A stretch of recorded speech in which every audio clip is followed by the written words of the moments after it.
Ada kenapa? Siap kan? Ha? Ada satu challenge untuk kau nak. Challenge apa? Kalau kau dapat bersiap dalam masa 5 minit, Alah. kau bagi RM500. Betul kan 500? Ya, RM500. Kacang je. Kalau ada G2G ni, jangan kata 500. 2 minit je aku siap. Buat kejap. Kalau aku datang sini selepas 5 minit, kau tak siap.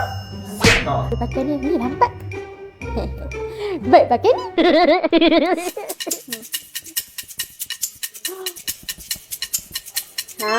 Korang tengok ni. Dalam 30 saat aja dak sekuna dah hilang. Nampak perbezaan dia. Ni sebelah ni tak pakai. Yang ni sebelah pakai.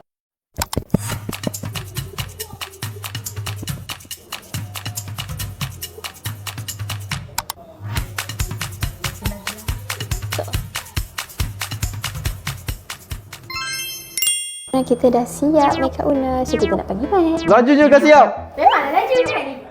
Apa tu? Kucing. Mana Ci kau guna cushion besar bas macam ni. Tak ada. Aku tak nak bagi lah 500 kat kau. Mana ada. Kau main tipu. Tak ada.